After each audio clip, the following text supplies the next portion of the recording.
सर्वांना शुभप्रभात. सावित्रीबाई फुले पुणे विद्यापीठ, ऑक्टोबर 2024.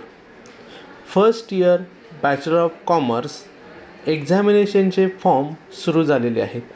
तरी प्रथम वर्ष वाणिज्य ऑक्टोबर 2024 परीक्षा फॉर्म कशा पद्धतीने भरावा या व्हिडिओमध्ये आपण सविस्तर माहिती बघणार आहोत. सुरुवातीला सर्वांनी unipune.ac.in या वेबसाईटवर जाणे गरजेचे आहे. या वेबसाईटवर गेल्यानंतर आपल्यासमोर वेबसाईटची विंडो ओपन होईल. त्या विंडोमध्ये आपल्याला एक्झामिनेशनवरती क्लिक करायचे आहे. एक्झामिनेशनवरती क्लिक केल्यानंतर आपल्यासमोर एक्झाम ऑनलाईन अशा पद्धतीची विंडो ओपन होईल. त्यामध्ये गेल्यानंतर ऑनलाईन फॉर्म एक्झामचे ऑनलाईन एक्झाम फॉर्मवरती आपल्याला क्लिक करायचे. तिथे क्लिक केल्यानंतर आपल्यासमोर 1 ते 8 अशा वेगवेगळ्या लिंक ओपन होतील. त्या ओपन झालेल्या लिंकपैकी कोणत्याही लिंकवरती क्लिक करून आपण पुढे जाऊ शकतो. यामध्ये क्लिक केल्यानंतर आपल्यासमोर exam form dates, proceed to log in असे वेगवेगळे ऑप्शन्स तयार होतील. त्यापैकी आपल्याला प्रोसीड टू लॉग इन या बटनावरती क्लिक करायचे आहे. प्रोसीड टू लॉग इन या बटनावरती क्लिक केल्यानंतर आपल्यासमोर स्टुडंट प्रोफाईल सिस्टीम ओपन होईल. या स्टुडंट प्रोफाईल सिस्टीममध्ये 3 आपल्याला कंपल्सरी कॉलम दिसत आहेत. त्यामध्ये student, college and admin support. त्यापैकी स्टुडंटवरती 2 ऑप्शन आपल्याला दिसून येतील, क्रिएट अकाउंट आणि लॉग इन. तर या प्रिव्हियस व्हिडिओमध्ये आपण बघितले होते की आपण स्टुडंट प्रोफाईल सिस्टीमवरती अकाउंट कशा पद्धतीने क्रिएट करतो. तर त्यानुसार आपण अकाउंट क्रिएट करू शकतो. त्याच्या रिगार्डिंग व्हिडिओ आपण यूट्यूबच्या डिस्क्रिप्शन बॉक्समध्ये टाकलेला आहे. तर तो बघून आपण अकाउंट कशा पद्धतीने क्रिएट करू शकता किंवा करता येईल याबद्दल माहिती घेऊ शकता. तर या व्हिडिओमध्ये आपण FY.BCom 2024 national education policy examination form Savitribai Phule Pune Vidyapeeth कशा पद्धतीने भरू शकतो याबद्दल माहिती घेऊयात. सुरुवातीला सर्वांनी लॉग इनवरती क्लिक करायचे आहे. लॉग इनवरती क्लिक केल्यानंतर आपल्याला लॉग इन बाय आपल्यासमोर 2 ऑप्शन असतील, एक ईमेल ID आणि एक मोबाईल नंबर. त्यानंतर आपल्याला एंटर पासवर्ड, आपण जेव्हा अकाउंट क्रिएट करत होतो तेव्हा आपण कन्फर्म पासवर्ड म्हणून एक पासवर्ड कन्फर्म केला असेल, तो पासवर्ड या ठिकाणी टाकणे महत्त्वाचे आहे. आणि त्यानंतर कॅप्चा कोड टाकून आपल्याला लॉग इन करायचे आहे. तर आपण प्रोसिजर करूयात आणि त्यानुसार लॉग इन करू शकतो. सर्व माहिती भरल्यानंतर आपल्याला लॉग इन बटनावरती क्लिक करावयाचे आहे. यानंतर आपल्यासमोर स्टुडंट प्रोफाईल सिस्टीम संदर्भात एक विंडो ओपन होईल. त्यामध्ये रेग्युलर स्टुडंट्स आणि अप्लाय फॉर सर्टिफिकेट्स. तर रेग्युलर स्टुडंटमध्ये न्यू कोर्स इनरोलमेंटवरती आपल्याला टिक करावयाचे आहे. न्यू कोर्स इनरोलमेंटवरती टिक केल्यानंतर आपल्याला येथे वेगवेगळे ऑप्शन्स दिसून येतील. तर कोर्स इनरोलमेंटमध्ये आपल्याला स्टुडंट टाईप सिलेक्ट करावा लागेल. यामध्ये 2 प्रकारचे स्टुडंट टाईप येतात, एक new course students and second one existing student. तर विद्यार्थी मित्रांनो, जर आपल्या महाविद्यालयाकडून आपल्याला इलिजिबिलिटी नंबर प्राप्त झालेले असतील तर आपण एक्झिस्टिंगवरती क्लिक करावे आणि जर नसतील तर न्यूवरती क्लिक करून सर्व इन्फॉर्मेशन आपल्याला भरणे अनिवार्य असेल आणि कॉलेजचा कोड टाकून आपण एक्झामिनेशन फॉर्म भरू शकतो. तर या ठिकाणी आपण विथ इलिजिबिलिटी एक्झामिनेशन फॉर्म कसा भरला जाऊ शकतो त्याबद्दल माहिती घेणार आहोत. तर या ठिकाणी आपल्याला स्टुडंट टाईप एक्झिस्टिंग, त्यानंतर मीडियम ऑफ इन्स्ट्रक्शन, जर तुम्ही पेपर इंग्लिशमधून देणार असाल तर इंग्लिश, जर मराठीमधून देणार असाल तर मराठी. त्यानंतर तुमचा ABCID जो तुम्ही जेव्हा ॲडमिशन घेतले असेल इलिजिबिलिटीच्या वेळी तो टाकलेला असेल तो ABCID गरजेचा आहे. त्यानंतर विद्यापीठाकडून तुम्हाला मिळालेला इलिजिबिलिटी नंबर या ठिकाणी टाकणे अनिवार्य आहे. तुम्ही PRN नंबरसाठी इथे नो करू शकता, कारण की अजून कोणत्याही विद्यार्थ्याला PRN नंबर आलेला नसेल तर तुम्ही इलिजिबिलिटी थ्रू तुमची प्रोसेस करू शकता. रजिस्ट्रेशन कोर्स एनरोलमेंटमध्ये आपल्याला student type existing, medium of instruction Marathi किंवा इंग्लिश जे स्टुडंटचं असेल ते, त्यानंतर ABCID, त्यानंतर PRN नंबर नो टाकायचा आहे, त्यानंतर इलिजिबिलिटी नंबर जो विद्यापीठाकडून इलिजिबिलिटी नंबर विद्यार्थ्यांना मिळाला आहे तो आपल्या कॉलेजमधून आपल्याला मिळू शकतो. तो इलिजिबिलिटी नंबर टाकल्यानंतर इथं व्हेरीफाय इलिजिबिलिटी नंबर म्हणून हिरव्या अक्षरामध्ये येईल. त्यानंतर आपण इथं सेव्ह करायचं आहे.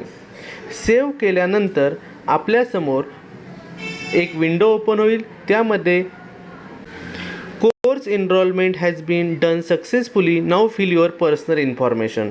यामध्ये आपल्याला आपली पूर्ण पर्सनल इन्फॉर्मेशन फिल करायची आहे. ती कशा पद्धतीने करायची आहे त्याबद्दल आपण माहिती घेऊयात. तर या पर्सनल इन्फॉर्मेशनमध्ये आपल्याला स्टुडंट नेम ऑलरेडी विद्यापीठाकडून आपण प्रोफाईल क्रिएट करत असताना टाकलेले असेलच. त्यानंतर father's name, mother's name, email ID आपला जो असेल तो आलेला असेल. त्यानंतर जेंडर आपल्याला टाकायचे आहे. त्यानंतर ही सर्व इन्फॉर्मेशन आपल्याला देवनागरी म्हणजे मराठी भाषेमध्ये रूपांतरित करायची आहे. त्यानंतर आपल्याला डेट ऑफ बर्थ टाकायचे आहे. त्यानंतर डोमायसाईल सर्टिफिकेट असेल तर yes, otherwise no. Non creamy layer आपल्याला सिलेक्ट करायचं असेल तर यस किंवा नो. त्यानंतर आपल्याला कास्ट कॅटेगरी, आपली जी कास्ट कॅटेगरी असेल ती टाकायची आहे. जर आपण मायनॉरिटीमध्ये असेल तर यस किंवा नो. त्यानंतर मायग्रंट फ्रॉम जम्मू आणि काश्मीर, जर तिकडून हस्तांतरित झालेलो आहोत, आपल्याकडे जर प्रूफ असेल तर आपण टाकू शकता. जर कोणी विद्यार्थी हँडिकॅप असेल तर इथे तुम्ही सिलेक्ट करून यस किंवा नो करू शकता. त्यानंतर अपलोड फोटो, या ठिकाणी तुम्हाला तुमचा स्वतःचा फोटो अपलोड करायचा आहे जो पासपोर्ट साईज फोटो असेल. पण या पासपोर्ट साईज फोटोची जी लेंथ असेल म्हणजे जी फोटोची साईज असेल ती लेस दॅन 300 KB असणे अनिवार्य आहे.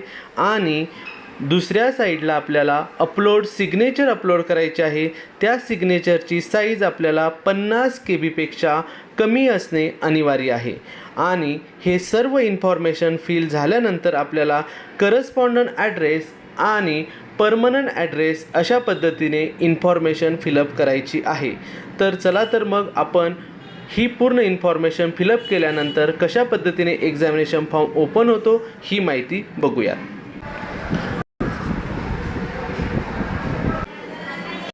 सर्व इन्फॉर्मेशन भरल्यानंतर आपल्यासमोर personal information save successfully, your course enrolment profile completed, now you can fill examination form म्हणजे आपली पूर्ण प्रोफाईल कंप्लीट झाल्यानंतर आपण या ठिकाणी एक्झामिनेशन फॉर्म भरू शकतो. तर या ठिकाणी जर आपण बघितलं तर या ठिकाणी विद्यार्थिनींची सर्व इन्फॉर्मेशन येथे आलेली आपल्याला दिसून येते. त्यानंतर आपण एक्झामिनेशन फॉर्मवरती क्लिक करायचे आहे.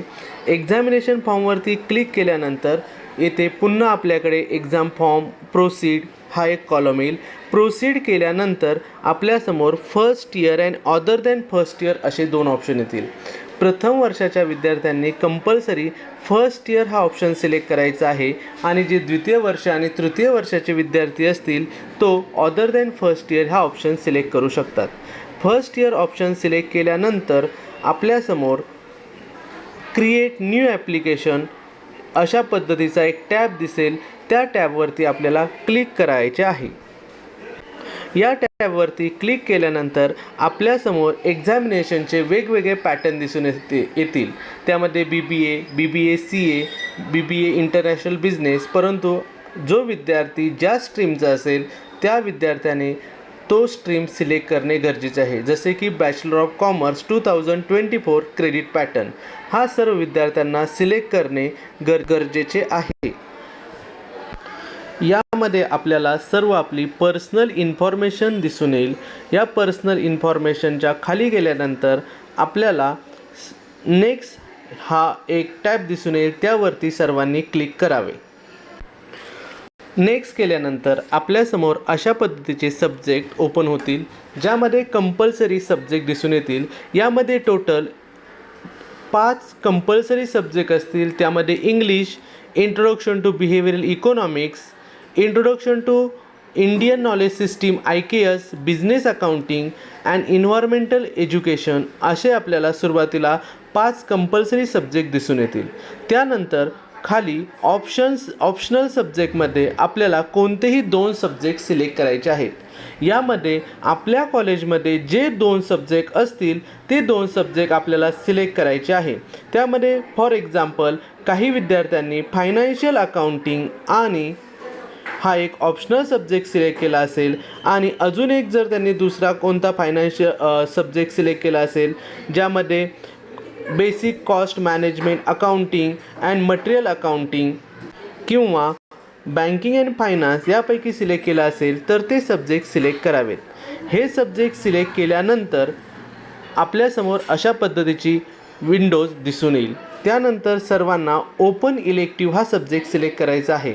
ओपन इलेक्टिव्ह सब्जेक्ट सिलेक्ट करत असताना आपल्याला त्यावरती टिक करायचे आहे. जो ओपन इलेक्टिव्ह फॉर एक्झाम्पल आपण कॉमर्ससाठी ओपन इलेक्टिव्ह घेत असू तर कॉमर्ससाठी आपण एकतर सायन्स अँड टेक्नॉलॉजी किंवा ह्युमॅनिटी यामधून ओपन इलेक्टिव्ह घेतलेला असेल तर प्रत्येक महाविद्यालयाने वेगवेगळे ओपन इलेक्टिव्ह घेतलेले असू शकतात. त्याची लिस्ट पण आपल्यासमोर आलेली असेल तर ते ओपन इलेक्टिव्ह आपल्याला सिलेक्ट करायचे आहे. जसं की आम्ही सायन्स आणि टेक्नॉलॉजीमधून ओपन इलेक्टिव्ह घेतलेला आहे तर त्यामध्ये ही सायन्स, इंजिनिअरिंग, टेक्नॉलॉजी, आर्किटेक्चर असे वेगवेगळे ओपन इलेक्टिव्हची लिस्ट आपल्यासमोर ओपन होईल. त्या लिस्टनुसार आपल्याला कोर्स सिलेक्ट करायचे आहेत. तर या महाविद्यालयामध्ये सायन्स अँड टेक्नॉलॉजीमधून सायन्समधून आपण कोर्स सिलेक्ट केलेले आहेत तर मग BSc रेग्युलर 2024 पॅटर्न यामधून आपण कोर्स सिलेक्ट केलेला असेल तर तो कोर्स आपण घेऊ शकतो. तर आपल्याला ऑप्शनल इलेक्टिव्ह सब्जेक्टमध्ये या विद्यार्थ्याने कम्प्युटर फंडामेंटल फर्स्ट घेतला आहे तर तो सिलेक्ट करावा. मी पुन्हा एकदा ओपन इलेक्टिव्हबद्दल सांगतोय तर सर्वांनी ओपन इलेक्टिव्हमध्ये सुरुवातीला फॅकल्टी सिलेक्ट करावी. एकतर ती फॅकल्टी अदर दॅन कॉमर्स म्हणजे सायन्स अँड टेक्नॉलॉजी किंवा ह्युमॅनिटी असू शकते. त्यानंतर सब फॅकल्टी सिलेक्ट करावी. सब फॅकल्टीमध्ये सायन्स, इंजिनिअरिंग, टेक्नॉलॉजी, आर्किटेक्चर अशा वेगवेगळ्या फॅकल्टी येतात. त्यामध्ये सायन्स किंवा आपण जी असेल ती सिलेक्ट करू शकतो. त्यानंतर कोर्स आपल्याला सिलेक्ट करायचा. कोणत्या कोर्स अंडर आपण ओपन इलेक्टिव्ह कोर्स घेतलेला आहे तर यामध्ये आपण BSc under open elective course घेतला आहे या विद्यार्थ्याचा तर आपण तो घेतलेला आहे. त्यानंतर आपण जो ओपन इलेक्टिव्ह कोर्स घेतलेला आहे इथं भरपूर आपल्यासमोर मोठी लिस्ट दिसते. त्यापैकी जो आपला कोर्स आहे तो कोर्स आपल्याला सिलेक्ट करणे गरजेचे आहे. तो कोर्स आपल्याला इथे दिसून येईल. तो कोर्स सिलेक्ट केल्यानंतरच आपण पुढे जाऊ शकतो.